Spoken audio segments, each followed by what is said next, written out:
Por fin había llegado el día de la gran fiesta. Todo el pueblo se preparaba para la celebración del santo patrón, cuyo nombre no mencionaré, así como el nombre de la ciudad y de la iglesia donde todo tendría lugar. Solo diré que era en un pueblo de Bahía. Aquella mañana, la iglesia estaba deslumbrante, adornada con flores que perfumaban los pasillos. Las calles y fachadas circundantes brillaban con coloridos adornos de papel picado. Los puestos de comida ya estaban instalados y las atracciones del parque se pusieron en marcha a mediodía, listas para entretener a los impacientes niños. Además de la fiesta, ese día se celebraba la jubilación del padre Anselmo.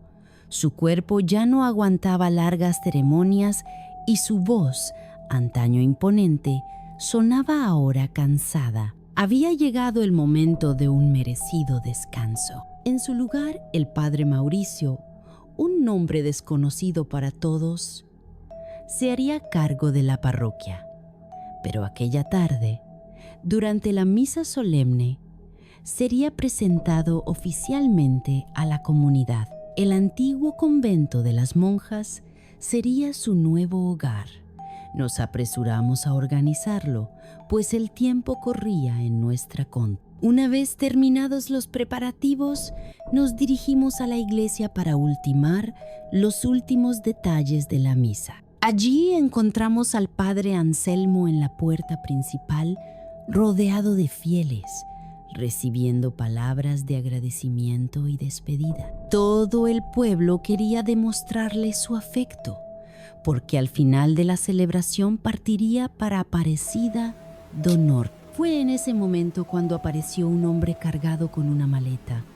Nada más verse, él y el pía Anselmo se abrazaron afectuosamente. Era el padre Mauricio, un hombre de unos 50 años, con entradas acentuadas y canas que le daban un aspecto aún más maduro. Sus ojos hundidos, combinados con las ojeras y su llamativa nariz, le daban un aspecto severo y, al menos para mí, algo inquietante. El padre Anselmo pidió a los fieles que se acomodaran, pues la misa estaba a punto de comenzar. Las monjas se colocaron en primera fila, observando atentamente la ceremonia. Cuando llegó el momento de presentar al nuevo sacerdote, todos se pusieron en pie y le recibieron con un caluroso aplauso. La despedida del P. Anselmo fue melancólica. Al final de la celebración, partió hacia el aeropuerto y regresó a su ciudad natal. La celebración llegaba a su fin y era hora de regresar al convento. Cuando llegamos, acompañamos al padre Mauricio a su habitación y dimos una breve vuelta por las instalaciones. Antes de irse, nos dirigió unas palabras. Ahora, la presencia del padre Anselmo era solo un recuerdo. Nos dijo que algunas normas serían diferentes, porque para él la disciplina era fundamental. Hizo hincapié en que servíamos a Cristo y que su palabra sería la orden suprema dentro del convento. Noté cierta arrogancia inusual en su tono. Su carácter era firme y autoritario. Solo esperaba que, a pesar de ello, empatizara y nos comprendiera. A la mañana siguiente, antes de que saliera el sol, hacia las 5 de la mañana, un fuerte ruido resonó en la cocina. El cura, ayudado por 2 monjas, estaba preparando el desayuno para todos nosotros. Al parecer, una de sus nuevas normas era que teníamos que desayunar muy temprano. A las 7 de la mañana ya estábamos reunidos en el refectorio, comenzando nuestra comida. Esa misma tarde, el cura llamó a la Madre Superiora a su despacho para charlar. Permanecieron allí unos minutos. Cuando ella salió, se dirigió inmediatamente a Eduardo, el chofer del convento. Hablaron tranquilamente, pero fue imposible no notar la expresión de sorpresa en su rostro. Poco después, vimos a Eduardo dirigirse a la pequeña habitación del jardín del convento donde solía dormir, o mejor dicho, donde vivía. Llevaba más de 20 años al servicio del convento, desempeñando múltiples funciones como chofer, jardinero y manitas. Siempre había sido un hombre de confianza. Sin embargo, unos instantes después, apareció cargado de bolsas negras con todas sus pertenencias. Se acercó a nosotros, visiblemente emocionado, despidiéndose uno a uno, con lágrimas en los ojos. En cuanto se hubo ido, interrogamos a la Madre Superiora sobre lo sucedido. Pidió discreción, pero reveló que Eduardo había sido acusado de robar dinero al padre Mauricio. No me lo podía creer. Para nosotros, era más que un empleado. Formaba parte de nuestra familia. A partir de ese día, la rutina del convento sufrió cambios. El cura impuso nuevos horarios y actividades. Entre ellas, instituyó una pausa diaria para la merienda de 25 minutos. Durante ese tiempo, nos reunía para tomar el té y hablar de las necesidades de la comunidad, así como de otras tareas en beneficio de los fieles. Para garantizar la disciplina, instaló una campana en el pasillo principal que señalaba cada actividad. El sonido constante de aquella campana me inquietaba, porque cada vez que sonaba venían nuevas órdenes o reprimendas. Recuerdo claramente el día en que sonó la campana a la hora del té. Nos reunimos en el salón, como de costumbre. El propio sacerdote preparó el té, sirviéndolo incluso antes de que nos sentáramos. Desde la primera vez que nos vimos, me di cuenta de que vigilaba atentamente cada taza. Quería asegurarse de que nadie se dejaba ni una gota. Si alguien no se lo terminaba, le reprendía. «Madre, bébete todo el té», ordenaba con voz firme. Recuerda que desperdiciar la comida es faltarle al respeto a Cristo. Cada migaja o gota desperdiciada es una ofensa a nuestro Señor. Con esta justificación, se aseguró de que todas las monjas vaciaran sus tazas hasta la última gota. Eso me hizo sospechar. A partir de ese momento decidí que no volvería a beber ese té. Empecé a actuar con cautela cada vez que sonaba el timbre que nos reunía para el ritual diario. Cada vez que servían el té, vertía discretamente el líquido en el jardín en pequeños chorros, asegurándome de que mi taza pareciera vacía cuando él la miraba. De este modo, conseguía engañar a todos sin levantar sospechas. Con el paso de las semanas, el convento se transformó. La Madre Superiora y todas las monjas mostraban una devoción incondicional al sacerdote. Su respeto por él había sobrepasado cualquier límite, convirtiéndose casi en adoración. Yo diría que estaban obsesionadas. Cada vez que aparecía, sus miradas se clavaban en él, y a algunas se les escapaban discretos suspiros. Entonces, una noche, el timbre de la puerta sonó a una hora inusual. Eran exactamente las 11 de la noche. Nos levantamos inmediatamente, aprensivos, y nos dirigimos al punto de encuentro.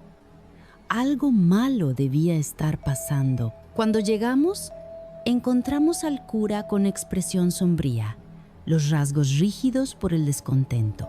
¿Qué había pasado? El candado de la puerta principal no estaba cerrado esta noche, dijo en tono severo. Esto nos pone a todos en peligro. La seguridad del convento debe ser una prioridad. ¿Quién era el responsable de esta tarea? El silencio invadió la sala. Tras un momento de vacilación, la hermana Patricia dio un paso adelante, sacudiendo la cabeza. Lo siento, hermana Patricia, Pero este error requiere penitencia, dijo el sacerdote. Venga conmigo. Los demás, volved a vuestras habitaciones y descansad. Los vimos caminar juntos hacia el despacho. La puerta se cerró tras ellos. En los dormitorios murmuramos sobre lo que podría estar ocurriendo. La duda ardía en mi mente y entonces cometí el error de expresarla. Esto no parece correcto. La hermana Patricia aún no ha vuelto. Me pregunto, ¿qué estará haciendo el cura? El ambiente cambió inmediatamente. Todos me miraron con indignación. «No hables así del cura», me regañó una de ellas. El silencio que siguió fue incómodo. En ese momento me di cuenta de que la lealtad de las monjas se había vuelto absoluta. Confiaban ciegamente en él. Sin otra alternativa, nos fuimos a la cama. A la mañana siguiente, cuando nos despertamos, vimos a Sor Patricia todavía tumbada. Corrimos hacia ella, preocupados, queriendo saber qué había pasado. Abrió los ojos lentamente y al vernos reunidos a su alrededor, sonrió enigmáticamente. «¡Qué curiosos sois!», dijo riendo. Entramos en la habitación privada del sacerdote. Nos pidió que nos arrodilláramos y rezáramos para que Cristo nos perdonara por haber puesto al descubierto la seguridad del convento. Su rostro no expresaba miedo, sino todo lo contrario, parecía satisfecha. Una punzada de culpabilidad me golpeó. Había dudado del cura, insinuado cosas infundadas, pero la noche siguiente el timbre volvió a sonar. Exactamente a las 11 nos reunimos, tensos. El cura nos miró, visiblemente irritado. «Hoy se ha cometido otro grave error», anunció. La manguera que regaba el jardín no estaba bien cerrada. Se desperdiciaron litros y litros de agua. El silencio era casi asfixiante. Sabía lo que ocurriría a continuación. Alguien sería elegido, y esta vez temía que fuera yo el responsable de esta tarea. «Venga conmigo. Los demás pueden ir a descansar». La madre Paola siguió al padre Mauricio hasta su despacho. Los demás volvimos a los dormitorios. Esta vez nadie dudó. Todos se fueron directamente a la cama como si no pasara nada raro. Por lo que parecía, nadie estaba preocupado por las repentinas llamadas del cura. Suponían que la madre Paola se limitaría a rezar y pedir perdón por su error. Pero algo dentro de mí no me dejaba en paz. Los demás dormían plácidamente, mientras yo daba vueltas en la cama, consumida por la inquietud. ¿Por qué nadie cuestionaba aquellas reuniones nocturnas? ¿Cómo podían aceptar todo esto tan fácilmente? La duda me carcomía. Necesitaba saber qué estaba pasando realmente. Esperé a que todos se durmieran y me levanté, caminando en silencio hacia la parte trasera de la oficina. Había una pequeña ventana del cuarto de baño. Puse un cubo bajo ella, trepé y me apoyé en el borde para asomarme al interior. Lo que vi me heló la sangre. La madre Paola estaba arrodillada ante el cura, pero no estaba rezando. Los pantalones de Mauricio estaban en el suelo. Mantenía la mano sobre su cabeza, guiando sus movimientos repetitivos de un lado a otro. Mi corazón se aceleró. Sentí que el pavor me invadía. Me escocían los ojos, pero no podía apartar la mirada. Entonces, sobrecogida, salté del cubo y corrí de vuelta al dormitorio. Aquella noche no pude dormir. Lo que había visto me daba vueltas en la cabeza. Unas horas más tarde, oí abrirse la puerta del dormitorio. Era la madre Paola. Entró sin hacer ruido, se tumbó y se durmió casi al instante. Fingí dormir, pero en mi interior todo eran gritos. ¿Cómo podía actuar con tanta naturalidad? ¿Cómo ninguna de las hermanas podía mostrar miedo o angustia por lo que estaban viviendo? Los días pasaban y mi angustia no hacía más que crecer. Nada cambió en el convento. Todo seguía como si nada hubiera pasado. Aquella tarde, la campana volvió a sonar, anunciando la merienda. Esta vez, sin embargo, ocurrió algo diferente. Cuando todas las monjas habían vaciado sus tazas, el sacerdote se levantó y volvió a llenarlas. «Bebed un poco más», dijo sonriendo. El ambiente en torno a la mesa era extraño.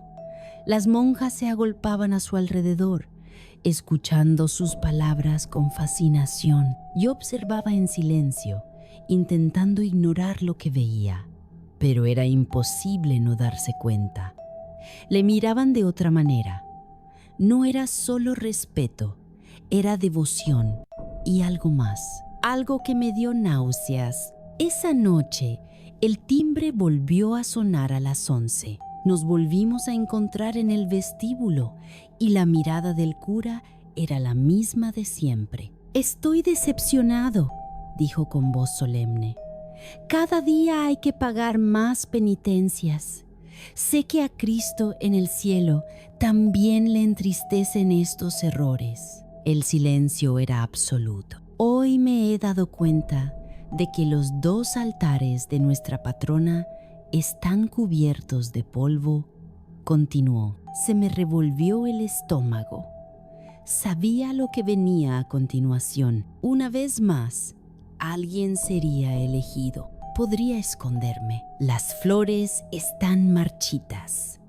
El responsable de su mantenimiento, que venga conmigo. Los demás pueden ir a descansar. Madre Estefanía siguió al cura hasta su despacho. Como las otras noches, las monjas volvieron a sus dormitorios y se durmieron rápidamente, como si nada extraño hubiera ocurrido. Pero yo no podía cerrar los ojos. El miedo no era nada nuevo para mí. Aún así, la inquietud volvió a invadirme. Esperé un rato.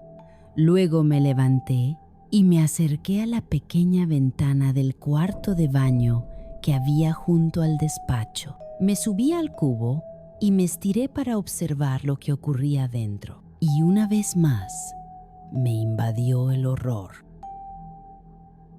Esta vez, la escena que se desarrollaba ante mí no era de súplica ni de castigo. Madre Estefanía y el cura estaban abrazados. Sus manos exploraban el cuerpo del otro en lentas e hipnóticas caricias, como si estuvieran en trance. Luego empezaron a besarse. Los movimientos se hicieron más urgentes. El sacerdote agarró a la monja por las piernas, levantándola del suelo. Madre Estefanía le rodeó la cintura con las piernas y él la llevó hasta la mesa, colocándola suavemente en el borde. Sus respiraciones eran agitadas y sus susurros se mezclaban con el silencio del despacho. Entre besos desesperados, el cura se desabrochó los pantalones, dejándolos caer. Madre Estefanía abrió un poco las piernas y él se deslizó entre ellas. El placer en las caras de ambos era extraño, enfermizo. Había algo demoníaco en aquella lujuria silenciosa. Intentaron contener sus sonidos, mordiéndose los labios o amortiguando sus gemidos con las manos. Pero yo lo vi todo, y el shock me golpeó como una ola de frío. La penitencia nunca era para todos. Siempre recaía sobre los más jóvenes, las más atractivas, o eso creía, hasta aquella noche. Unos días después, el timbre volvió a sonar a las 11. La excusa siempre era alguna tontería, algo sin importancia. un detalle irrelevante que solo servía para llevar a otra monja al despacho del cura. Pero esta vez no era una joven la que pagaría la penitencia. Era la Madre Superiora, 65 años. Se me cortó la respiración cuando la vi seguir al sacerdote. Algo andaba mal, algo iba muy mal. Volví a mi posición junto a la ventana del baño. Me asomé una vez más. El cura, tan listo como siempre, puso una música suave, casi imperceptible. Empezó a cantar y a moverse lentamente, como si estuviera bailando. Y la Madre Superiora, para mi asombro, le siguió. Su mirada estaba vacía, como hipnotizada. Entonces llegó el primer abrazo. Pequeños besos intercambiados entre suaves sonrisas. Toques delicados que pronto se volvieron más atrevidos. La Madre Superiora cogió la mano del sacerdote y le condujo voluntariamente a la mesa. Le dio la espalda, apoyó las manos en la madera, inclinando el cuerpo hacia adelante, como si entregara su alma. El sacerdote no dudó. La miró con cruel deseo. De nuevo se bajó los pantalones. Con una mano levantó el pesado camisón de la madre, revelando el frágil cuerpo oculto bajo la bata. Con la otra apretó su cuerpo contra el de ella. Y entonces empezó todo. El mismo vaivén constante, los mismos suspiros ahogados, el mismo placer perverso dibujado en los rostros de quienes deberían velar por la pureza. Entonces me di cuenta, ese sacerdote no perdonaba la juventud, la belleza o la vejez. Su deseo no tenía límites, su pecado no tenía límites. Y las mujeres de ese convento, todas estaban bajo algún tipo de influencia oscura. Una hipnosis colectiva, una maldición, una red de dominación de la que el padre José Pablo se alimentaba, saciando sus más sucios deseos. Y en ese momento me pregunté, ¿cuánto tiempo más podría resistir? ¿Cuánto tiempo más podría escapar? Tenía que descubrir la verdad. Llegó el domingo. Todo el convento se reunió en la iglesia para la misa, como de costumbre. Las monjas permanecían en silencio en las primeras filas de los bancos, esperando a que comenzara la ceremonia. Aproveché el momento, unos minutos antes de que empezara la misa. Me acerqué a la Madre Superiora y le susurré: «Madre, no me siento bien. Creo que voy a vomitar». Ella frunció el ceño, preocupada. «Sal y ve al baño, hija mía». No perdí tiempo. Salí de la iglesia y en cuanto desaparecí de la vista de todos, eché a correr. Corrí lo más rápido que pude hacia el convento, que estaba a 1 kilómetro de distancia. El corazón me latía con fuerza, me dolían las piernas, pero no podía parar. Entonces, de repente, apareció un hombre de una frutería al lado de la carretera. Madre Ana María. Su voz sonaba sorprendida. ¡Qué alegría verla! Pero, ¿va todo bien? ¿Por qué corres así?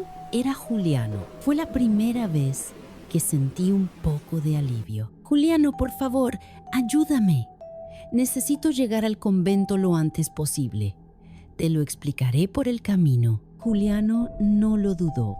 Pidió permiso a su jefe, quien, al verme vestida de monja, accedió sin rechistar. «Vamos, ayúdala». Subimos al viejo camión de Juliano.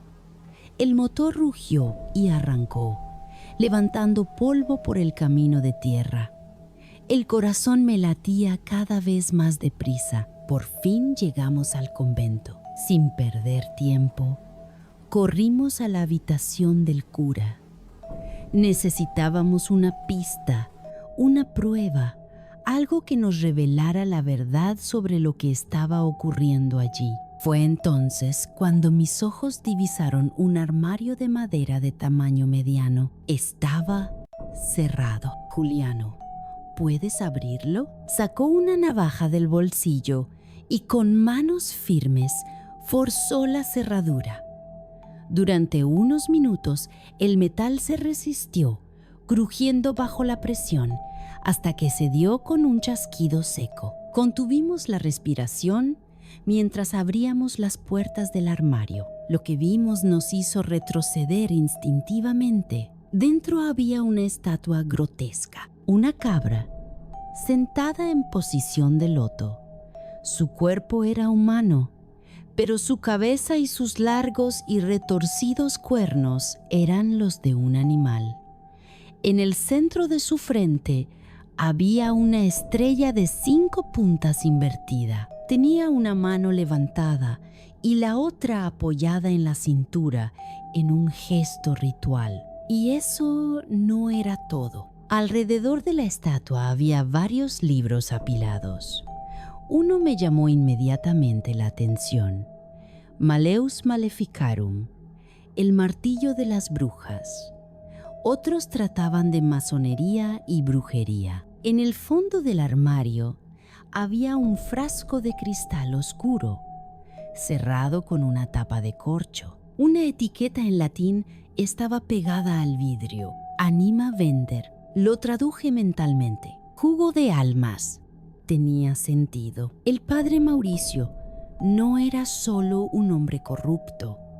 Era parte de una secta luciferina. La adoración del diablo, los rituales secretos, la dominación de las monjas.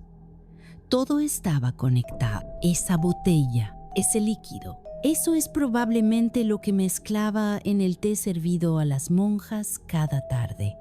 Una sustancia que las hacía vulnerables, fáciles de manipular. Todo el convento estaba envenenado. El sacerdote llevaba una doble vida y acabábamos de descubrir su secreto más oscuro. Por un lado, predicaba la palabra de Cristo.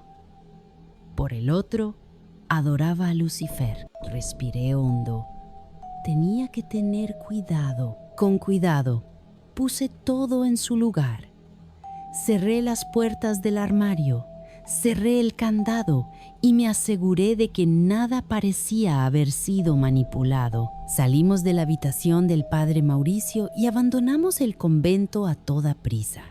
Subimos a la camioneta de Juliano, aún conmocionados por lo que habíamos descubierto. El silencio era pesado, pero yo sabía que él necesitaba entenderlo todo, así que se lo conté. Detalle a detalle. Juliano escuchaba en silencio, con una expresión que alternaba entre la incredulidad y la rabia. Y, para mi sorpresa, también tenía una razón personal para odiar al cura.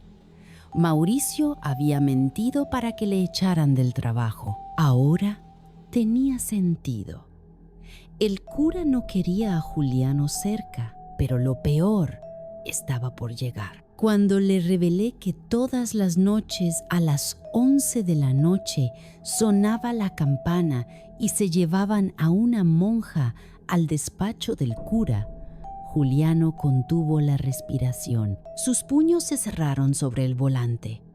Murmuró. Le pedí que fuera discreto, pero antes de que pudiera terminar, ya estaba decidido. Deja que te ayude. Juliano siempre había querido a todas las monjas y saber que estaban pasando por aquello le repugnaba profundamente. Todas las noches, a las 11, estaré en el convento. Si suena la campana, saltaré el muro y entraré en el despacho del cura. Quiero ser testigo. Acabemos con él. Determinación. No discutí.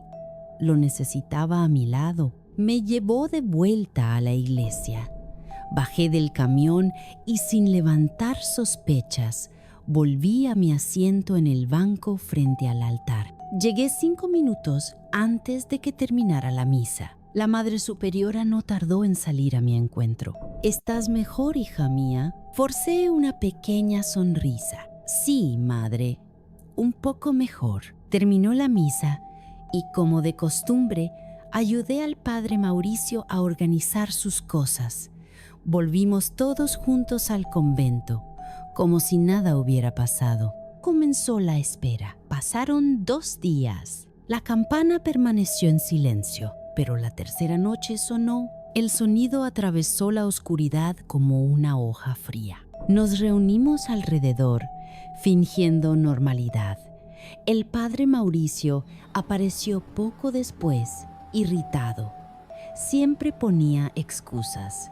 Siempre intentaba justificar su perversidad con falsas penitencias. Solo esperábamos saber quién sería la próxima víctima. Pero entonces algo me heló hasta los huesos. Parece que hoy alguien ha cometido un grave error, dijo el sacerdote, mirándonos a todos.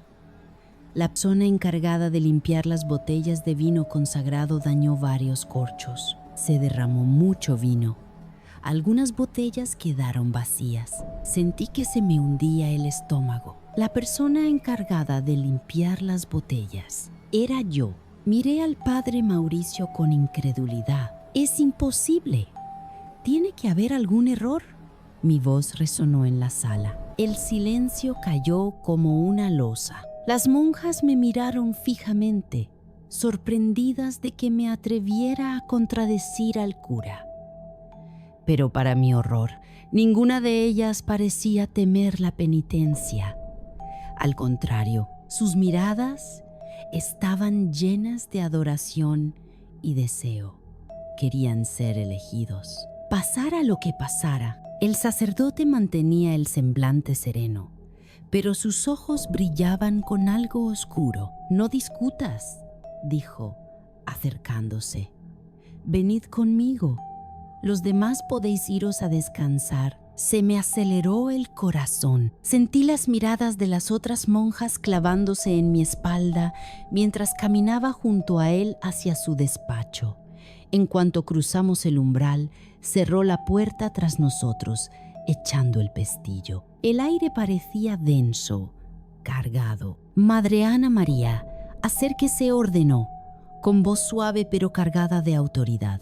Esta es la primera vez que pagarás por tus errores, pero créeme, Cristo te perdonará. Sonrió. Y más que eso, disfrutarás del castigo. Antes de que pudiera reaccionar, me agarró de la mano y tiró de mí con fuerza, estrechándome contra su cuerpo. Sus brazos de hierro se cerraron en torno a mi cintura y su boca descendió sobre mi cuello con voracidad, como una bestia hambrienta. Mi cuerpo se congeló. Durante unos segundos, el miedo me paralizó, robándome el aire. Luego, el instinto se apoderó de mí. Con toda la fuerza que pude encontrar dentro de mí, empujé al sacerdote. Se tambaleó hacia atrás, sorprendido y furioso. «¿Por qué no eres dócil como las demás, madre?», murmuró, limpiándose la boca. Sus ojos recorrieron mi cuerpo de arriba abajo. «Parece que alguien no ha tomado el té, pero no importa», sonrió enfermizamente. «He estado deseando». Dio un paso hacia adelante. «Si no cooperas, no saldrás vivo de aquí». Antes de que pudiera escapar, se abalanzó sobre mí. Sus manos de hierro me agarraron de los brazos y empecé a forcejear, pero era fuerte, demasiado fuerte. Perdí el equilibrio y caímos al suelo. El impacto me dejó mareado, pero no tanto como la sensación de sus violentas manos rasgando mi sotana y recorriendo mi cuerpo sin pudor. Su boca volvió a devorarme, ignorando mis gritos ahogados. Entonces se oyó un golpe. La puerta se abrió brutalmente. «Quítale las manos de encima». Era Juliano. Mi corazón se aceleró. Se abalanzó sobre el cura sin vacilar. Me lo quitó de encima y lo arrojó contra la pared. La sorpresa en la cara del cura se convirtió en puro odio. ¡Cabrón! ¿Qué haces aquí, idiota? Se lanzó contra Juliano y los dos empezaron a luchar. Los golpes eran secos, brutal. El cura cogió un pesado crucifijo y lo descargó violentamente sobre la espalda de Juliano, que cayó de rodillas, jadeando de dolor. Mauricio se subió encima de él, dominándole, y empezó a darle puñetazos sin piedad. Juliano intentó protegerse, pero la fuerza del cura era abrumadora. Sus ojos brillaban de locura, de placer sádico. Entonces Juliano hizo su último movimiento. Con dificultad metió la mano en el bolsillo y sacó un cuchillo. Sin pensarlo, clavó la hoja en el abdomen del sacerdote. El tiempo pareció detenerse. Los ojos del sacerdote se abrieron de par en par. Un gorgoteo salió de su boca. Su cuerpo se ablandó, desplomándose sobre Juliano. ¡Sangre! ¡Mucha sangre! Juliano me miró, jadeante, con los ojos llenos de pavor. No quería que fuera así, pero ya era demasiado tarde. Los gritos resonaron. Las monjas irrumpieron en el despacho, algunas intentando detener la sangre, otras corriendo desesperadas hacia el exterior, pidiendo ayuda a gritos. «¡Fuera de aquí!», le susurré a Juliano. «Ahora mismo», dudó, pero entonces el caos se extendió. Los aldeanos fueron alertados rápidamente. El terror se apoderó del pequeño pueblo. En minutos se había formado una multitud, y cuando vieron a Juliano salir del convento, la furia los consumió. Él corrió, le siguieron. Yo también corrí, tratando de alcanzarlo, tratando de detener esta injusticia. ¡Deténganse! Él no es culpable. Me estaba ayudando, pero nadie me escuchó. La rabia ya los había poseído. Juliano no pudo escapar. La multitud lo alcanzó y entonces se desató el infierno. Cientos de golpes cayeron sobre él, aplastando su cuerpo sin piedad. Sus gritos se convirtieron en gemidos, luego en silencio. Pero el silencio no bastó para aplacar su furia. Incluso inconsciente, continuaron golpeándole. Vi, con horror y tristeza, a su propio jefe, el dueño de la tienda de comestibles donde trabajaba, dándole repetidas patadas en la cabeza. El hombre al que Juliano había servido lealmente toda su vida no dudó en mostrar crueldad en su muerte. Cuando por fin el cuerpo de Juliano dejó de moverse, a nadie le importó. Reducido a cenizas, nadie reclamó su cuerpo. Polvo y olvido. Mientras tanto, el pueblo celebraba la muerte del padre Mauricio como si fuera un mártir. Su funeral fue grandioso, todo un acontecimiento. Las autoridades lo exaltaron como a un santo, un hombre que había muerto protegiendo a sus monjas y al convento de un intento de robo. La mentira corrió como la pólvora. Incluso después de su muerte, las monjas le fueron fieles. Ocultaron todo lo que había en su armario y borraron cualquier rastro de sus crímenes.